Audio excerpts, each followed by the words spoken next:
Selamat malam para netizen dimanapun kita berada, salam inspirasi bagi kita semua. Kita lihat saja di Pilkada DKI Jakarta siapa calon-calon yang kemudian mereka paling kuat. Ternyata begitu kan ya, ada salah satu isu ya dan pengamat mereka mengatakan peluang duet Anies Baswedan dengan Ahok diperkirakan mereka akan menang satu putaran. Wah, bisa saja begitu kan, bisa saja. Ya, kalau mereka bergabung ya PDP dengan Nasdem ya PKB dengan PKB PKS begitu kan. Saya kira wakil dari Anies Baswedan kalau Ahok, saya kira agak jauh mereka begitu kan. Karena Ahok punya latar belakang dicap sebagai orang penista agama. Maka ini punya dampak juga kepada masyarakat DKI Jakarta begitu. Di tahun 2017 saja sudah banyak warga DKI Jakarta menolak terkait dengan adanya rekam jejak Ahok ini begitu kan. Maka saya pikir bahwa boleh-boleh aja sih sebenarnya begitu kan, bisa saja menang satu putaran. Tapi lawan dari Anies Baswedan Ahok, lawannya mereka Ridwan Kamil yang kemudian dicap sebagai orang yang agamis di situ begitu kan ya. Maka bukan tidak mungkin para pendukung-pendukung Anies Baswedan akan beralih mendukung Ridwan Kamil. Ya karena dampaknya di situ bukan tidak suka pada Anies tapi tidak suka pada Ahoknya begitu kan. Saya kira agak jauh kalau ada pengamat mengatakan menang satu putaran, mungkin ini akan menjebak Anies Baswedan. Bagaimana Anies Baswedan bisa kalah? Bisa saja begitu kan. Karena dengan adanya seperti ini, spekulasi ini banyak sekali yang muncul begitu kan. Isu-isu seperti ini kalau Ahok disandingkan dengan Anies Baswedan, dan bahkan berkali-kali saya rasa tidak mungkin. Pak Ahok juga mengatakan tidak mungkin akan bersanding dengan Anies Baswedan begitu kan. Karena luka lama masih membara di hati seorang Ahok di situ karena dikalahkan di depan mata 2017.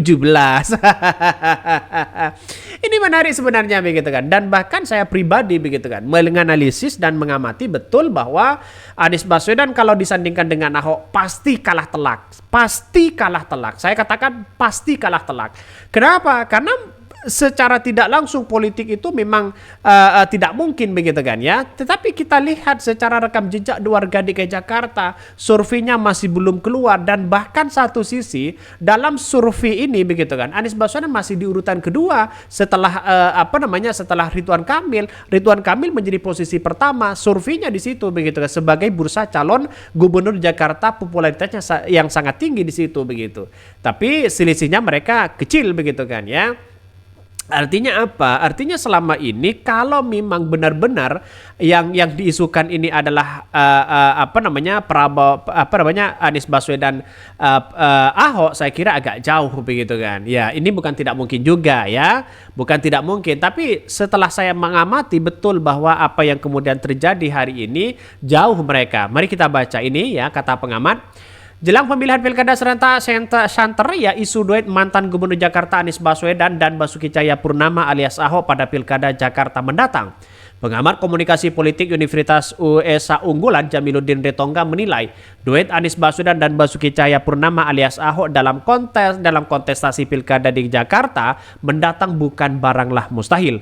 Walaupun kedua tokoh tersebut pernah menjadi rival sewaktu pemilihan Pilkada DKI Jakarta tahun 2017, yang mana Basuki Cahayapurnama alias Ahok harus mengakui Anies Baswedan memiliki pendukung lebih banyak dari dirinya.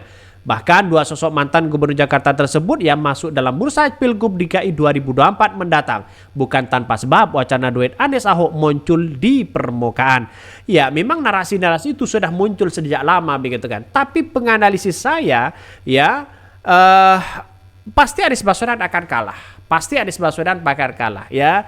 Kenapa? Karena warga DKI Jakarta itu begitu melihat dari potensi-potensi tidak hanya tidak hanya gubernurnya, wakil gubernurnya juga diperhatikan oleh mereka begitu kan.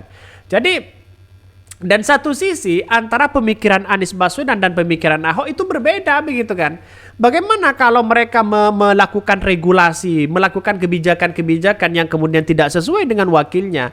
Mereka akan berseberangan di situ begitu kan. Buat apa kata Anies Baswedan berseberangan? Apa yang ia lakukan mereka berseberangan dan sebagainya? Karena begini, walaupun Ahok tidak menjadi wakil dari Anies Baswedan saya yakin dan saya yakin-yakinnya mereka akan menang begitu kan. Apalagi bersanding dengan Ridwan Kamil. Kan begitu logikanya begitu kan. Maka pertarungan politik ini semakin masif.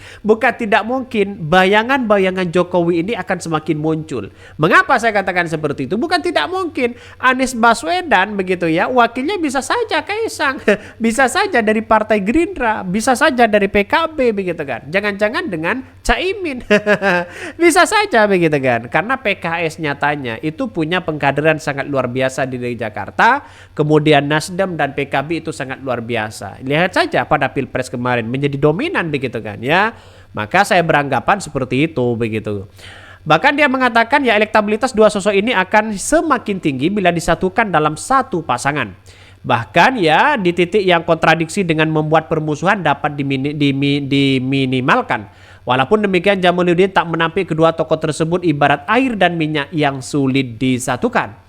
Ia berkaca pada dinamika elit politik yang begitu cair dan dinamis. Artinya kata Jamaluddin, selama elit bisa berkompromi, resistensi di tengah masyarakat dan pendukung tak sulit terhindari. Ya saya kira bahkan PDIP akan bertolak belakang begitu kan. Jadi saya melihat peluang menyatukan Anies dan Ahok tetap terbuka selama pada elit ya PDIP dan pendukung Nasdem yang berniat mengusung Anies Baswedan itu tidak komposisi neraca yang berseberangan.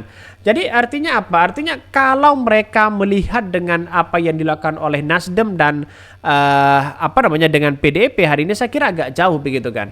Karena kita lihat saja bahwa sekarang ini bagaimana untuk menjadi kekuatan ya di Prabowo begitu kan. Artinya apa? Artinya bukan tidak mungkin dia akan menyodorkan orang-orang Gerindra lagi begitu kan sebagai bentuk kekuatan. Kalau Anies Baswedan ini tersandra mereka, lalu kemudian wakilnya adalah dari koalisi Prabowo, bukan tidak mungkin mereka akan menjadi kompromi, menjadi kekuatan dari seorang presiden.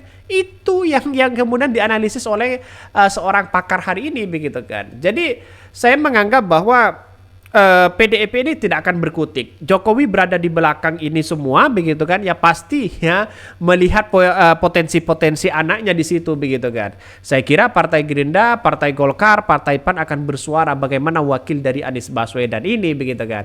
Mereka Anies Baswedan tersandra dengan rayuan-rayuan ini, terus kemudian ya Nasdem rupanya mau dibandingkan wakilnya dari PDIP begitu kan ya.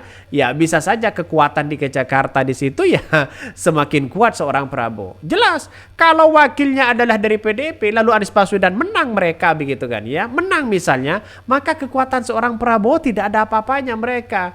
Ya, kenapa? Karena wakilnya dari PDIP. Dan Anies Baswedan jelas mereka adalah bagaimana dengan Partai Nasdem ya, dengan koalisi satu masih setia mereka. Jadi artinya apa? Artinya ini harus hitung-hitungan secara politik. Menurut saya seperti itu begitu kan. Tapi bukan tidak mungkin semuanya akan bisa terjadi ya, karena ini masih lama. Bahkan lebih lanjut Jamaluddin menganggap narasi kritik yang dimulai melunak tersebut bisa menjadi pintu masuk komunikasi antara Anies dan Ahok. Dirinya juga memprediksi jika Anies dan Ahok diduetkan maka bukan tidak mungkin Pilkada Jakarta 2024 berpeluang hanya satu putaran. Sebab menurut Jamaluddin, duet Anies dan Ahok akan sulit memiliki lawan tanding pasangan lain, katanya begitu kan ya. Ya kita lihat saja ke depan apakah Anies Baswedan juga diterima oleh kalangan PDIP atau malah sebaliknya begitu kan. Bagaimana dengan isu-isu yang lama yang kemudian Anies Baswedan dianggap sebagai orang yang tidak becus memimpin DKI Jakarta oleh buzzer-buzzer mereka ya, dan sekarang ingin bersatu. Ya boleh-boleh aja lah begitu kan ya. Karena nampaknya sekarang ini sudah mulai tidak berkutik begitu kan ya. Rasanya menurut saya pribadi begitu kan ya, Nasdem, PKS dan PKB mengapa harus mendorong Anies Baswedan? Karena para pendukung-pendukung Anies Baswedan tidak ingin kehilangan ya koalisi 01 ini, dari partai ini tidak ingin kehilangan dari pendukung-pendukung Anies Baswedan. Saya kira DKI Jakarta akan menjadi tantangan besar ya. Kalau Anies Baswedan sama Ahok saya kira akan menjadi kalah telak begitu ya. Mungkin itu yang kami sampaikan ya, tonton terus channel Hot dari Podcast Rakyat ini karena ada berita-berita menarik dan viral setiap harinya. Salam para netizen, salam inspirasi bagi kita semua. Jangan lupa di subscribe di YouTube Hot dari Podcast Rakyat ini.